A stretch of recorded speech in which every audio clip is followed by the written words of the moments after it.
Alexander the Great was born in 356 BC in Pella, the ancient capital of Macedonia, the son of Philip II, king of Macedonia, and of Olympias, a princess of Epirus.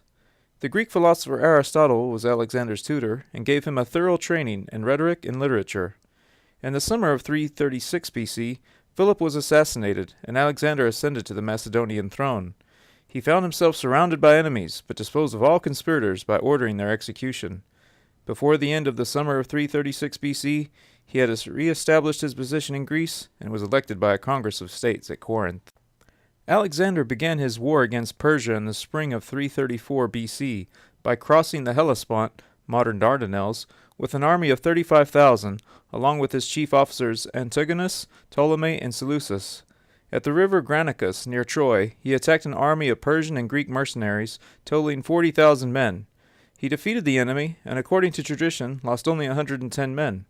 After this battle, all the states of Asia Minor submitted to him, and passing through Phrygia, he is said to have cut with his sword the Gordian knot.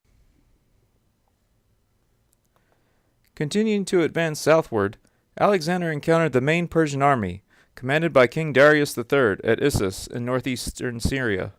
The Battle of Issus in 333 BC was a great victory for Alexander. He took Tyre in modern Lebanon by storm in 332 BC after a siege of 7 months.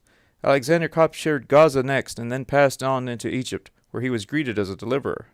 By these successes, he secured control of the entire eastern Mediterranean coastline.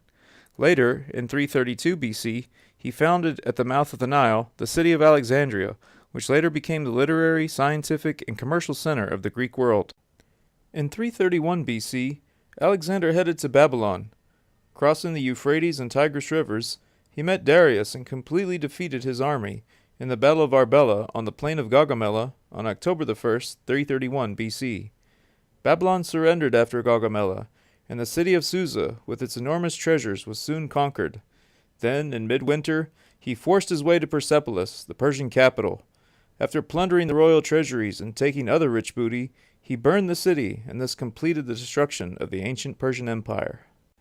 In 323 BC, Alexander arrived in Babylon, and the following June he contracted a fever and died. He left his empire, in his own words, to the strongest. Alexander was one of the greatest generals of all time. As a statesman and ruler, his plans were grandiose. He cherished a scheme for uniting the East and the West in a world empire, a new and enlightened world brotherhood of all men. He adopted Persian manners and married Eastern wives, namely Roxana, and encouraged his officers to take Persian wives. To bind his conquests together, Alexander founded a number of cities. Greek veterans from his army settled in them. Greek culture was introduced, and the Greek language became widely known. Thus, Alexander paved the way for the kingdoms of the Hellenistic period and the conquests of the Roman Empire. This is the Leap of Faith.